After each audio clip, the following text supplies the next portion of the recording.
Welcome to I'd Play That for a Dollar, the internet's premier budget gaming podcast, powered by the World 1-1 Podcast Network. I am, as always, your host, Larry the Bearded Wonder. And joining me this week are new people, because we got to talk about a little bit of housekeeping. But introducing the newest employees of the Dollar Store, Josh LeGrew. Hello. And Zoe Giver. Hi. So, touch of housekeeping. You'll notice we've gone through some staffing changes. Kathy has sadly put in her resignation and is moving in different directions, and we wish her well. And maybe one day we'll get to see her back. For the time being, Todd has taken a extended leave of absence due to relocation. There you go. Yeah. And Chris is on short-term disability while he handles assorted other life things. So, but Todd and Chris will definitely be back, and maybe one day Kathy too. So, but in the meantime, we've got Josh the LeGrew and Zoe joining us from around the network as well. So if you've listened to some of our other shows, you've probably heard them abound. And they're now helping man the Dollar Store with me. So all that said, quick nuts and bolts for anybody that's brand fucking new. Every week, we all do rapid fire roundtable, quick pass fail reviews of games that we got our grubby little mitts on for $1 or less, and we let you know if we'd play that for $1 or if we want our nickel back. Or $1. Yeah. Well, let's dig in. Let's start with Josh. What you got this week? So I've got Aegis Sky for the Xbox 360. Now, I want to have a disclaimer on this game. It's free, but you have to purchase it on your Xbox 360. You cannot buy it online or on the Xbox One or Xbox Series X or S. But once you buy it, it's forward compatible with those systems. Okay. So it's kind of weird. It was free, so I bought it, played it, really like it. That's my so far. What do you got? What questions you got? Give us the deets, man. What's the game? What'd you like? What'd you not like? And tell us a little bit about it. Sure. So I'm just trying to grab my wits about me on this, but it's a great little game. Hold on one second, Larry. You're gonna have to edit this. I'm sorry. I'm wondering, is this the one from the 360 where it was like a little 4-player Voltron side shooter co-op thingy? Yes. Is this that one? Yes. Oh, dude, that game was great. God, I remember that from the heyday of the 360. I'm trying to pull up the Wikipedia about it because I want to see what they said, because they said it perfectly, what I thought about it. Okay. But no, I remember this now. This was one of those great little piddly indie games that just killed it. Actually, I think it's Aegis Wing is the game. There you go. I would say that sounds right. Definitely. Yeah. You said Aegis Sky, and I'm like, it was Aegis something. No, I know. I'm sorry. I actually really love this game. I didn't play it as much as I wanted to play. I'm going to be totally honest here. So, okay. So it is a single player. Here's the weird part about it. It's a single player Xbox Live multiplayer 2 to 4 player game. So you're like, what does that mean? That means literally it's one player per console. So because back in the day we had single player games, we had single player multiplayer games, and that's one of these games. It was released originally in 2007. So it right now is free on Xbox Live. Like if you have an Xbox 360 hooked up, you can buy it for free. And you can play it forward compatible. But if you have it on, if you look it up in the Xbox store on your phone or on your Xbox Series console or even your Xbox One, you cannot buy it. Right. It's just like it exists, but that's it. It just what happens exists. is if you click on it, it'll say an error. It'll error out. That's probably like Hexic HD, I think, falls in that same category too. Yep. That was one that they were giving away as like a promo. Right. And that's what this one kind of is. But you know what? It's a great game. I had a lot of fun. There's still a lot of people playing it, by the way. Mm-hmm. A lot more than I thought there was going to be. I mean, that surprises me and makes me happy. Right. It scores like a 4 out of 5, like on just Google reviews. Yeah. Which is kind of a good marker, I think, because it's not all the people that play it, but it's a lot of the people. Yeah. And so I like it. So tell a little bit about it. What's what's anybody in for when they boot this son of a bitch up? It's kind of like a shooter and not a shooter, and a game and not a game. It's a mild fantasy violence, really. It's like you're in a ship, you're kind of like flying around shooting other things. It's really hard to describe. I just love it. It's one of these games. It's like, you know what? I would pay good money for this. In fact, I think back when it came out, it was like $15, and that was even less than I thought it was. But you do get paired up with another person to play on your team, quote unquote, in certain modes. But there's other modes where you can just play by yourself. With the other, you can play like 1v4. You're never really against another player. It's always like you're trying to create like this. You're trying to kill, like destroy things, but you're always getting. I don't even know how to say this. You're always going towards a goal, right? Together. Yeah. And then there's a score at the end of it. So you're never like totally against another player. You're kind of competing with them in a multiplayer fashion, but not always against them, if that makes sense. It does. Rare instance here. I will toss in because I know this game, and I think I might be able to give you a solid descriptor of what we're playing here. Because I spent a fair amount of time playing this back in the day with a buddy of mine. Kind of like we would spend. Yeah. Think R-Type, except each player has their own ship up to 4 players, and you can actually like merge with the other ships. And when you do, one player has control over the movement, and everybody else attached to the main unit has individual control of their weapons fire. Yes. So it's almost like playing a Voltron type. Yeah. Like, it's like if you had R-Type meets Voltron, cool. Definitely. It's super cool. I when I got this, I thought to myself, my God, nobody is playing this, right? Mm-hmm. But I saw the same people a lot of times, so it tells me right out that there's a limited amount of people playing this. But there's the people that are playing core group, very dedicated. Yep. And it almost reminds me of how like when Doom started and Quake started kind of dying a little bit, there was just this dedicated group that just played it forever, and they probably still play it today, Yeah. But this game is really fun, and it's free. So I mean, it's I would pay $1 for it. I would still play it. I haven't played it much. I want to get into it more. It was a lot of fun. Honestly, I might actually, because I didn't realize that was a forward compatible on Xbox One, so I may have to go and re-download that on my Xbox One. If you've already downloaded it, no problem. Just go into your profile, download it again. Right. I mean, I've still got my 362 if that need be, God forbid. Right. So, but yeah. Let's jump over then, because we got one winner. Let's see if we get 2. Zoe, what you got this week?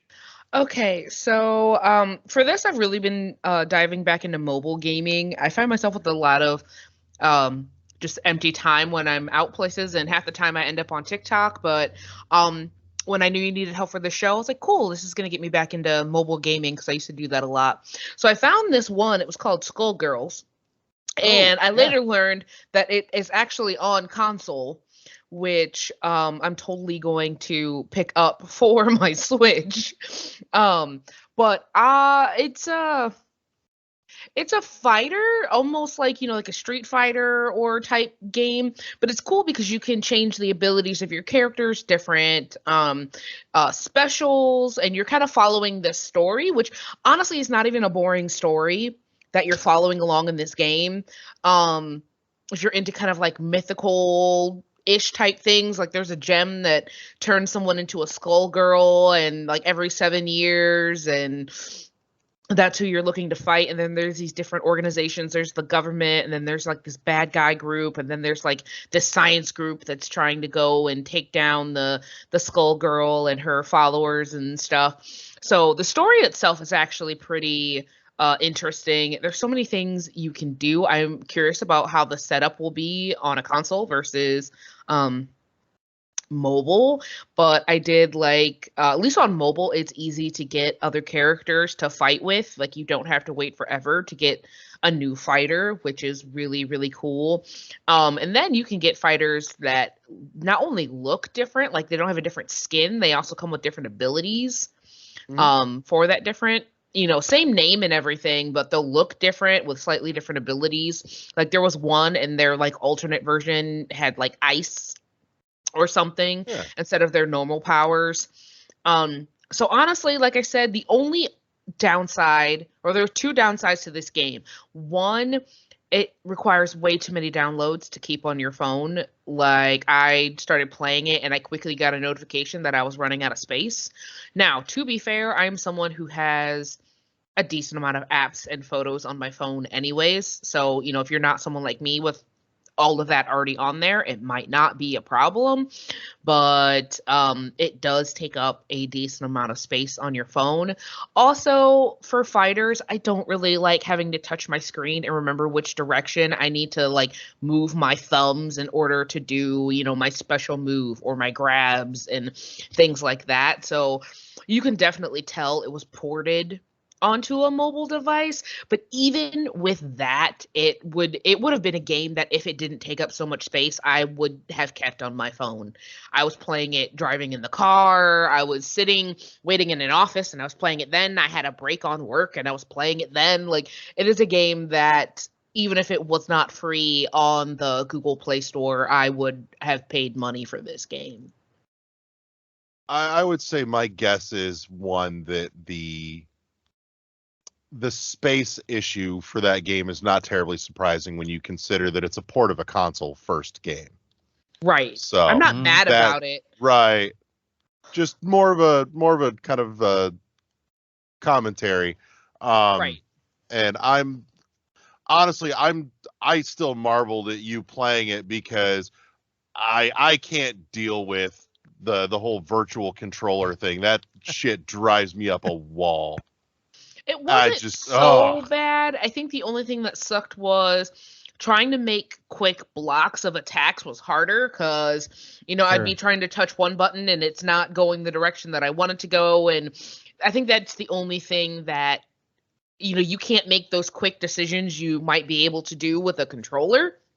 Yeah. But, if you're not trying to be a hardcore, if you're not a hardcore fight gamer, I guess. I have no idea what the actual, it's just a fighter, right? I have no idea what the title of that genre of games are. Yeah, it's fighter. Yeah, if you're hardcore with that, I don't know if you would enjoy playing that, but if you're just someone, who just enjoys it, and I didn't have a super big problem with it. Once the difficulty rose up a bit, trying to keep track of all of my buttons is difficult. But that also is a me-specific thing. Even when you saw me playing Dread, I was like, wait, what the hell is my button to do this thing again? So that just might be a purely me problem. I don't think so, because both those games are ones that are going to push your controller assignment to the max. Right. Like there was no wasted space on the controller for Dread or, for any fighter really is usually very loaded on the control scheme, which you have to be, because at that point, honestly, they need more buttons and everything else than they actually have anyways, which is why you have so many just insane combos inputs to make them do stuff, because there's only so many goddamn buttons to go around. Right. I swear I've seen fighters and I've looked at their combo list and I was like, who came up with all of these? Like there's like I've seen some and you can just scroll and I'm just like, there's no way you would get all of these. Mm-hmm. No, it's these people like focus on one fighter. One or two, yeah. They learn a couple, like they have their main, and then they learn a couple others to be able to, yeah. Of course. So, but yeah. But definitely a game that, like I said, if I had the space, would have stayed on my phone. And it's good enough that I plan on getting a copy for my Switch. So definitely a for sure winner in my book. So final verdict, play that for $1? I'd play that for more than $1, so. Amen. Point of reference for anybody that knows it. If you're not familiar with Skullgirls, but you know some of the kind of mid-tier, well-known fighters, this looks and feels very reminiscent of like Blaze Blue and Guilty Gear. Yes. So it's got that like super gritty, weird, almost like slimy, tentacly tendril thing going on with the aesthetic, and like characters just doing weird animated stretches across screen. And when I was playing, the animation reminded me of like old Steamboat Willie or like Cuphead animation. Yes. That's what it looked like. And it was it's got kind of that old school filter on it. Yeah. It's cool. So enjoyable all the way around. Nice. All right. So to close it out this week, I've got Swordbreaker. And I picked this one up on my Switch, found it on the dirt cheaps. And let me tell you, visually it's pretty. It's got great artwork. I mean, there's a lot of love put into the visual and the illustration of this. I choose my words carefully though, because it doesn't really have anything in the way of animation. This is a like almost HyperCard choose your own adventure storybook game. Yeah, that's what this ended up being. And I'm like, the writing's honestly not super terrible. Sure. So I'll give him that. But man, I just wish it did not feel so goddamn arbitrary when I'm playing it, because it's literally like a make this choice or this choice, and you just kind of roll the dice, and sometimes you get to another screen that gives you a little blurb of text with some real pretty illustration on it. But a lot of the time too, you flip that coin and you press the button, and the next screen just says, "You is dead, motherfucker." So, interesting. Just like, yep, you're dead. This is how you died. This is what you did wrong when you click this. It's kind of like Oregon Trail, right? Kind of, yeah. You died of this. I'm sorry. Right. It's not the word. It's a really mindless game because there's no barrier for skill here. Right. It's literally just gambling on trying to play a story out by way of classic, Goosebumps R.L. Stine choose your own adventure special edition shit. So, I mean, I'm almost torn here because this really feels like it walks the line on if this is worth a buck or not.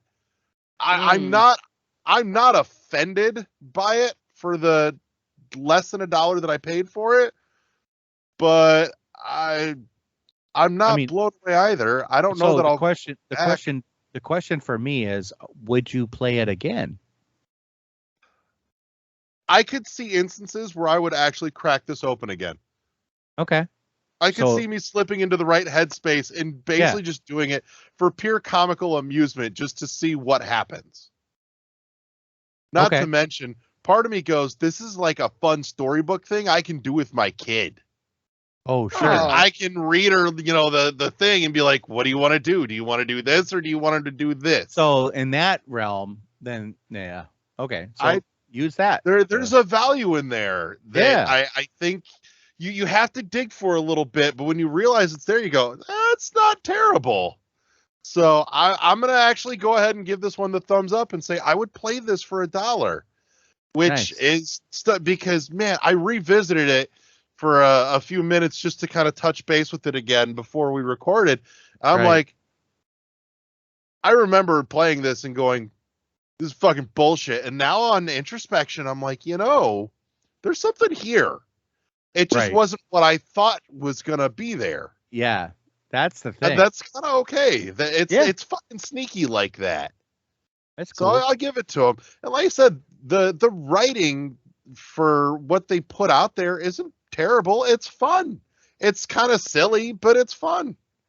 So it's almost, it reminded me a lot of, oh, God damn it. The QuickTime game that used to be in the arcades with Dirk the Daring. I'm drawing a blank. Was on a laser disc because it was all fully animated. Yes. You know what I'm talking about, right? I do. Oh, it was like Dragon. I'm lost. I have no idea. No, Zoe. When you said arcade, Zoe zoned out. So. So arcades were dead by the time you were alive. Hey, you're not wrong though. I remember going to the mall and there being arcades like in the mall. And then, like, by the time I was in, like my preteens, like when I was 13, it had disappeared and it made me really sad. But, like, I've never gone to, like, a building that was just an arcade. I've always gone to arcades that were, like, in other places. Those were the best Dragon's Lair? That's it, Dragon's Lair. Why does that sound familiar? Because it's very popular. Okay. Limited run. Yeah, we can go into it later. Yeah, that's a whole different thing.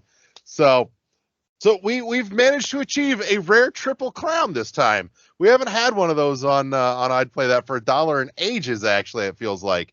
So that makes me kind of happy. We're off to a good start with the new gang. So, yay. All right. Well, that'll wrap it up for this week for I'd Play That for $1. I want to say thank you to everybody that came and hung out with us this week. Thank you to the brand new Dollar Store crew, Zoe and Josh. And this is your reminder that if you've stuck around this long, you should definitely slip us gently into your RSS feed. It requires lots of lube in order to fit. We know it's a tight squeeze, but you can make it happen. We believe in you. Links to all the socials down below in the show notes there. You'll be able to find us on all the usual suspects, including Twitter and now Discord and YouTube and all the other great places that you can and should find us and interact with us and come say hey. We are, of course, powered by the fantastic World 1-1 Podcast Network, reminding you to press start to engage your mind. And we'll see you all next week here on I'd Play That for $1. Say goodnight, everybody. Good night, everybody. Good night.